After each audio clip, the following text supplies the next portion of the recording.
Well, for the past several years, a unique feature of our annual meeting program has been a new so-called epic edition of the Become Jehovah's Friend series. We call it an epic because it's longer than the usual episodes. We're now pleased to present Become Jehovah's Friend, Does God Answer Prayers? Hey, Sophia, we know you're in there. Please, Jehovah, make it stop. What a loser. Let's go.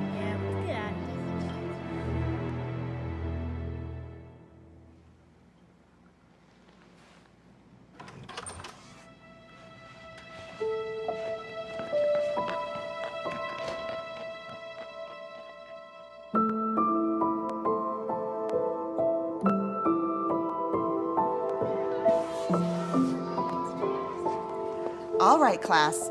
Today we're going to discuss... Sophia, you're late. I'm sorry. I was... Never mind. We'll talk about this later. Okay. That's enough. Sophia, take your seat. Today, we're going to discuss the difference between division and long division.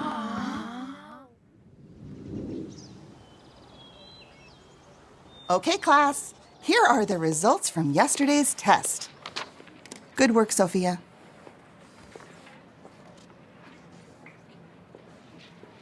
Hey, Angela, what'd you get? I don't care. Whoa, D+? Well, at least there's a plus. Whatever. What are you looking at?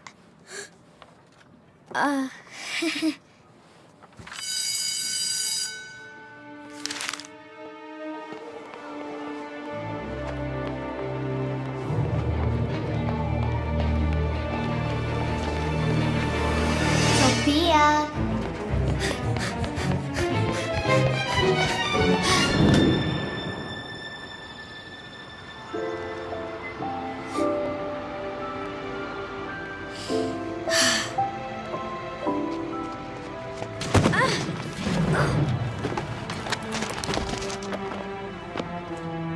Oops, I didn't see you there.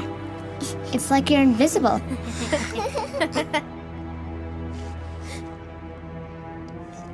Oh, what's this? No! See you tomorrow.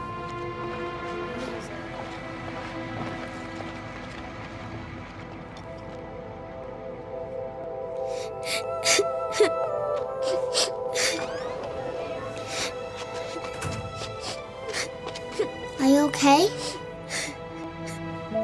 Let me help. Sometimes they pick on me too.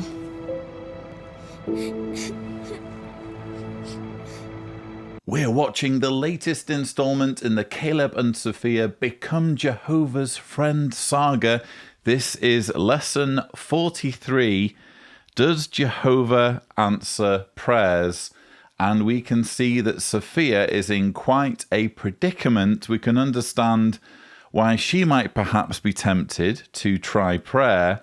She is being bullied at school. And wow, is it just me, or is this not a really dark, triggering episode? And bear in mind, this is supposed to be appealing to children.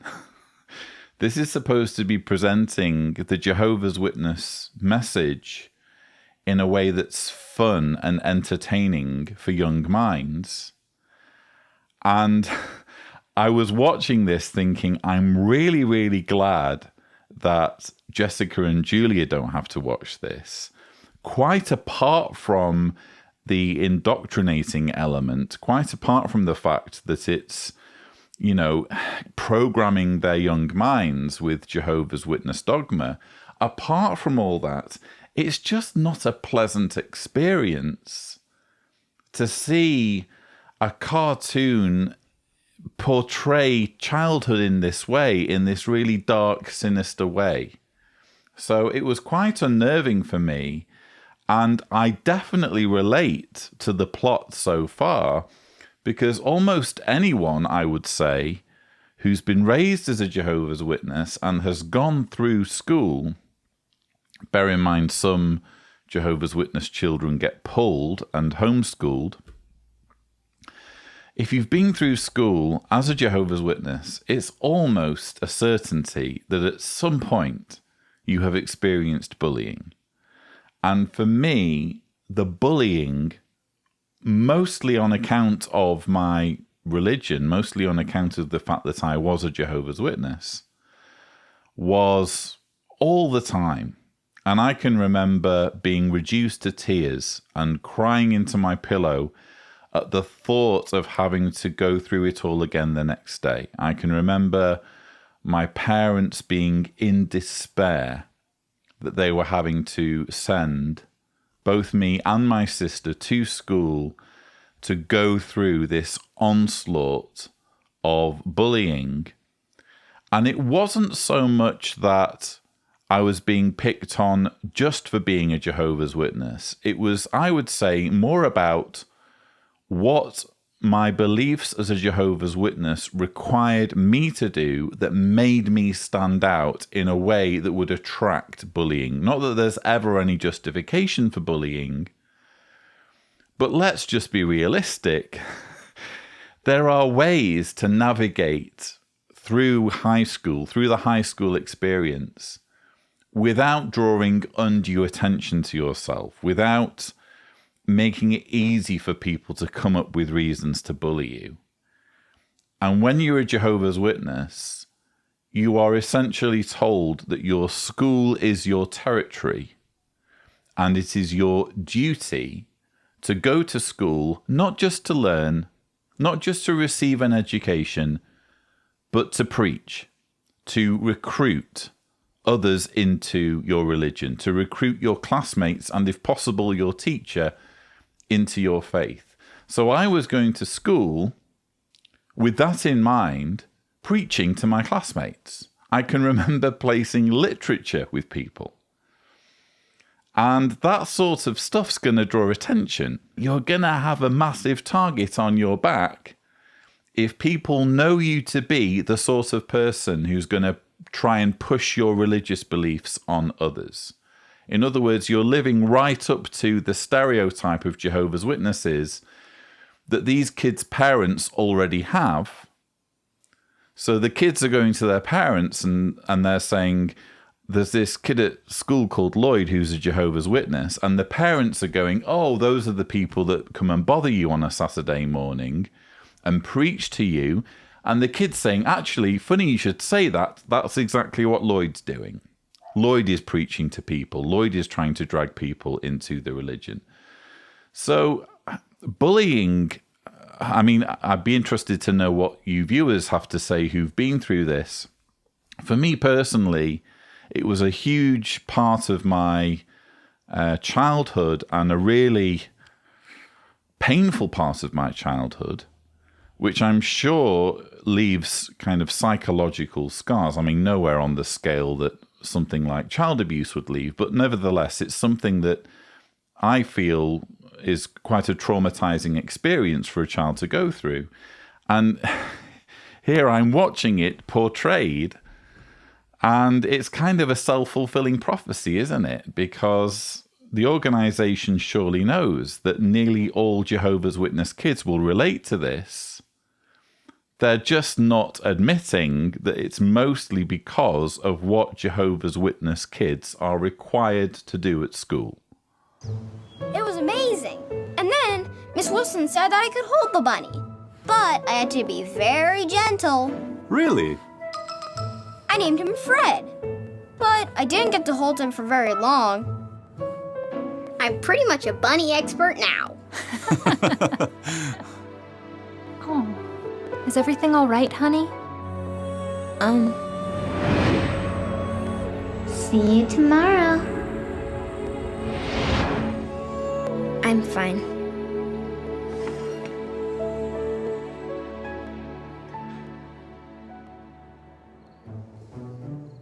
Okay, let's talk about something very important. prayer. Caleb, what are some things that you can pray for?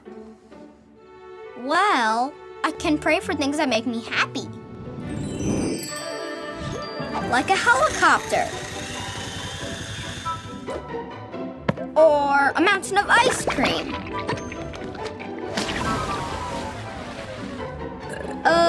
Without the bellyache. And Fred. I see.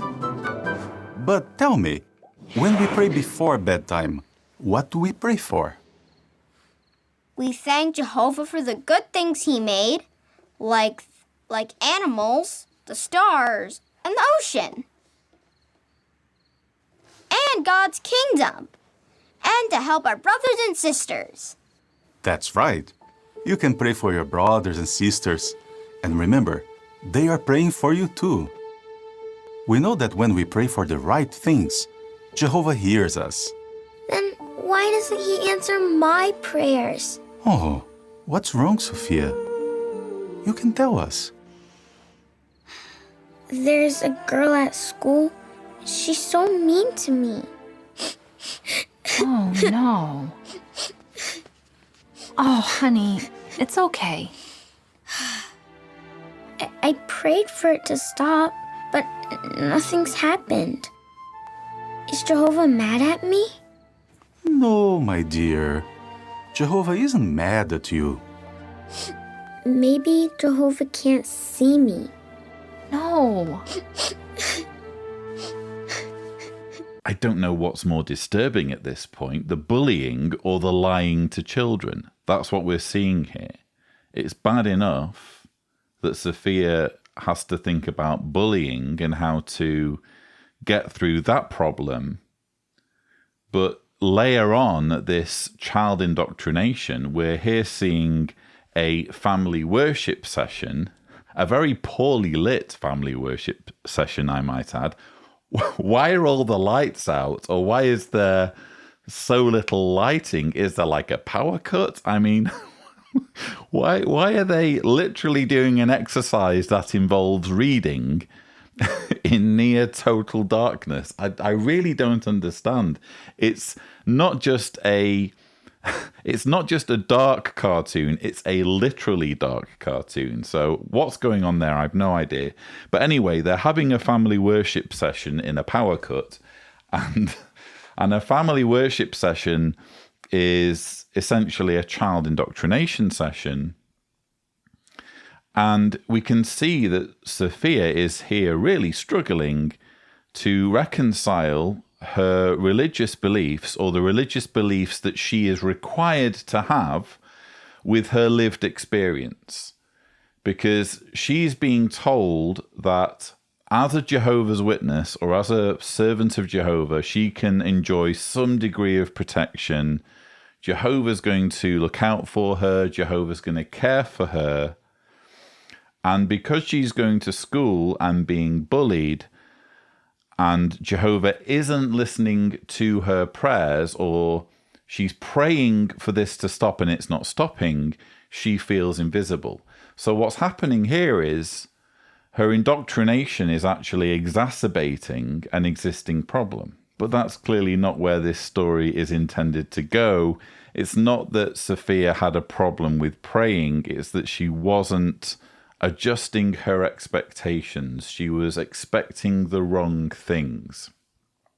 And I would argue this is going to be a problem not just for children, but for anyone who subscribes to Jehovah's Witness beliefs, because what do we routinely see in the JW Broadcasting propaganda? Indeed, we're going to see examples of it in this annual meeting. We routinely see the suggestion that God is intervening literally in the here and now to the physical benefit of those who worship him. So in this very annual meeting, we're going to hear them referring to Jehovah's hand and talk about how some actual physical thing is physical proof that God is directly intervening in the here and now to assist his servants. So it's actually perfectly reasonable in that context that Sophia should expect the bullying to stop. Because how can it be that God is allowing the organization to be granted certain building permits or to meet certain building deadlines or whatever other mundane things are being attributed to God's intervention? How is God intervening there, but he can't be bothered to step in and stop Angela from bullying Sophia? There is someone in the Bible who felt the same way you do. Her name was Hannah. Hannah loved Jehovah very much. Hey, wait for me! But someone named Penina was very mean to her. It's so nice to see the children play, isn't it? She had a bully too? Yes,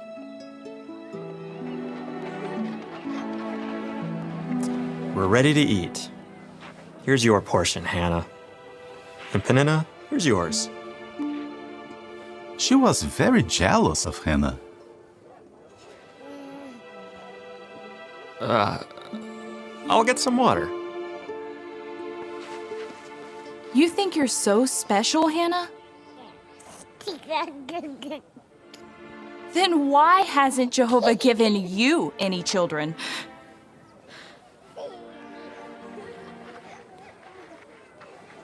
Are you okay, Hannah? Why are you so sad?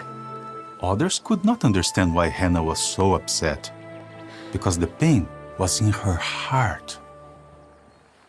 So she talked to the one who would understand.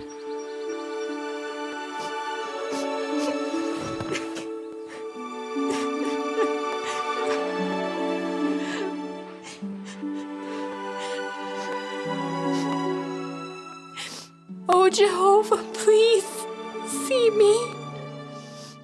Remember me and do not forget me.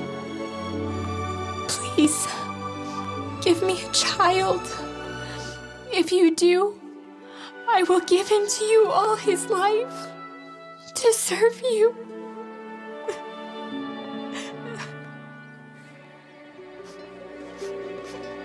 What are you doing? Why are you drunk? I'm not drunk. I'm under great stress. Oh, I've been praying for Jehovah to help me. go in peace, and may Jehovah give you what you've asked for. What on earth does this have to do with Sophia's situation? We're talking about bullying at school and prayer being the answer.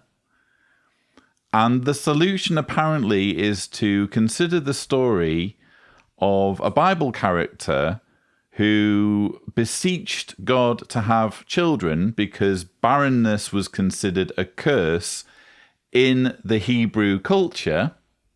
The Hebrew culture that was basically dictated by God. And the solution was that Hannah prayed and was blessed with a child. God intervened and, through a miracle, allowed Hannah to have a child because otherwise she would be viewed as cursed, again, due to the divinely mandated culture that she was in. And I actually touched on this in a previous sushi. If Tibor is gracious, a thumbnail will appear. Which Bible culture deemed barrenness a curse? It seems this is a recurring theme now in JW propaganda, them effectively taunting women on this subject. Because this is something where I'm sure many women feel resentment over the fact that they went without children while they were Jehovah's Witnesses, feeling that that was the thing to do because Armageddon was imminent and they needed to throw everything into serving Jehovah. So if they did everything they could in the here and now to serve the organization, they would be rewarded with as many children as they want in the paradise when there would be all the time in the world to grow a family. I think that's been the experience not of every woman, but certainly of many women. And for them to be, I say them, for the organization to be repeatedly bringing up this whole issue of barrenness feels incredibly tone deaf. And just to reiterate, this whole idea of barrenness being somehow a curse comes from the Bible. If we go to Genesis 30 verses 1 and 2, I quote this verse in the sushi that I've just referred to. When Rachel saw that she had borne no children to Jacob, she became jealous of her sister and began to say to Jacob, "Give me children or else I will die." At this, Jacob's anger flared up against Rachel, and he said, "Am I in the place of God who has prevented you from having children?" So the idea was in the Bible that if you were barren, if you were infertile, or if you didn't have children, it was God who was preventing you from having children. That's the idea that we repeatedly see represented in the Bible. So when we're talking about this whole story of Peninnah taunting Hannah, what Peninnah is actually doing is invoking verses like this. Peninnah is just parroting the wisdom that we find in the Bible in relation to childbearing, and this idea that if you're being blessed by God, you're going to have lots of children. But that aside, again, what's the relevance here to Sophia's specific situation where she's struggling with bullying? If we apply this lesson to Sophia's situation, then Sophia will say a prayer and all bullies around her will magically disappear, or she will be able to go through the rest of her school without having any bullies or any problems with bullying. Because in this Bible verse, Hannah needed a child. She made a deal, she cut a deal with God, and God gave her a child. God gave her everything that she wanted. Well, is Sophia going to get everything that she wants if she prays to God and asks God to stop the bullying?